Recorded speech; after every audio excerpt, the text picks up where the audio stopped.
अनिकेत नावाचा एक मुलगा कुठलंही पुस्तक बघितलं की लांब पळून जायचा. मग त्याला पुस्तकांची आवड कशी बरं लागली? एक पुस्तकच त्याच्याशी बोललं बरं का. आणि पुस्तकाने नेमकी कोणती गोष्ट सांगितली त्याला ते ऐकूया आजच्या गोष्टीत.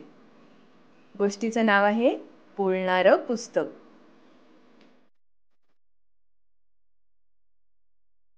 अनिकेतला पुस्तक वाचायला काय हातात धरायला पण नको असायचं. आई बाबा त्याला किती समजवायचे, अरे हे आम्ही आणलेलं पुस्तक बघ तरी, किती छान छान गोष्टी आहेत त्यात.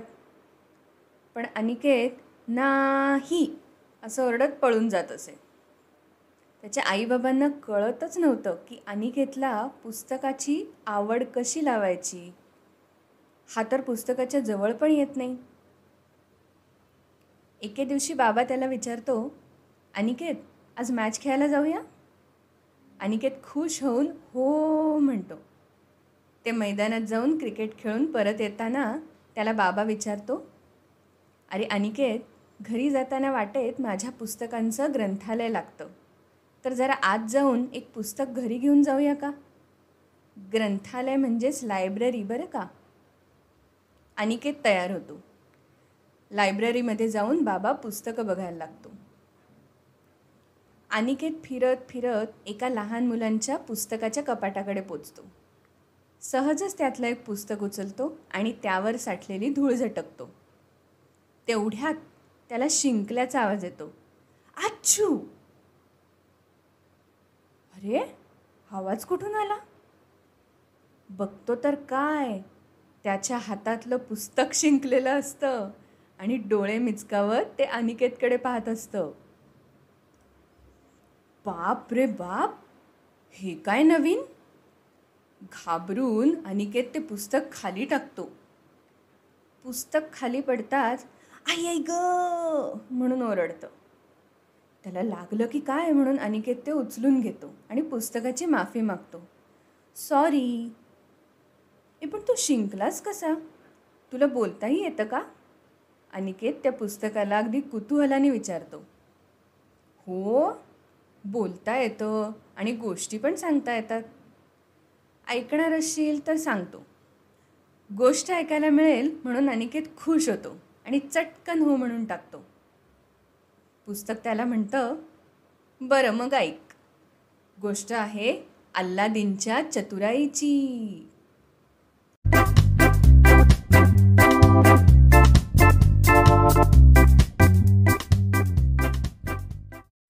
गोदवाना नावाचा देश होता. त्याचा राजा दिलेर सिंग, सुंदर देखणी राजकन्या, नाव तिचे जॅस्मिन. सुखात देश नांदत होता, प्रजा सगळी असे खुश, सर्वांची घेई काळजी राजा, दिलेर सिंगचे कौतुक खूप. एकदा काय झालं, देशावर मोठं संकट आलं. बलासूर नावाच्या राक्षसाने राजकन्येला रात्रीत पळवलं.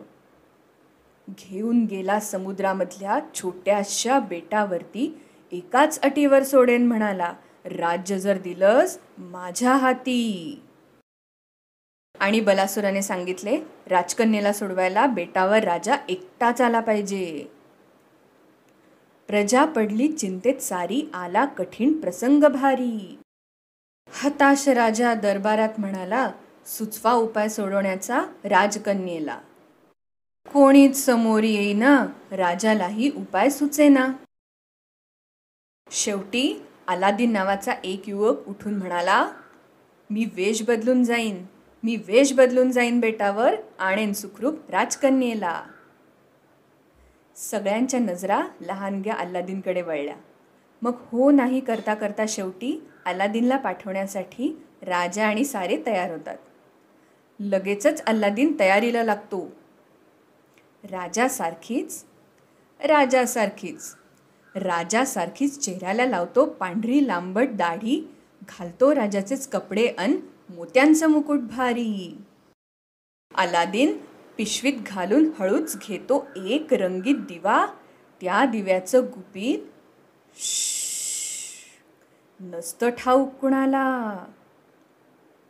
अलादीन निघतो घेऊन मोठी शिडाची नाव, साथीला त्याच्या असतो अबू माकडराव.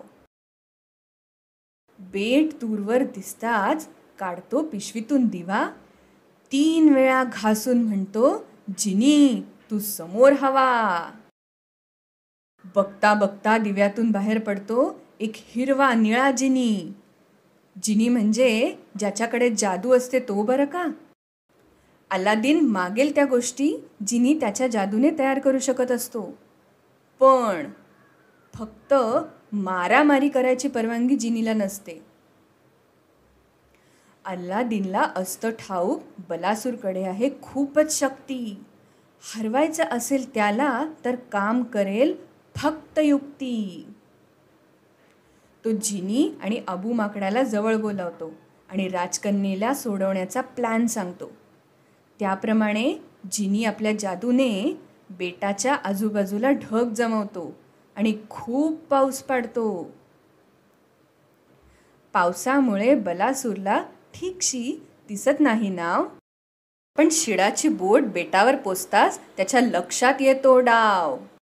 अबू माकड पळत जातो बलासुराजवळ पटकन, कोठडीच्या चाव्या घेतो काढून कोटा आतून झटकन. जिनी रूप बदलून बनतो छोटूशी माशी, घुसतो बलासुराच्या सदऱ्यात आणि करतो गुदगुल्या पोटाशी. हसून हसून बलासूर सैरावैरा लोळतो, एका झटक्यात अलादीन त्याचे हातपाय बांधून टाकतो.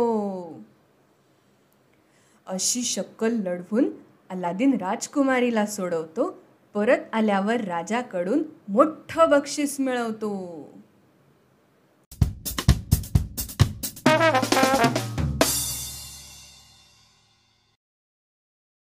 अनिकेतला ती गोष्ट खूप आवडते.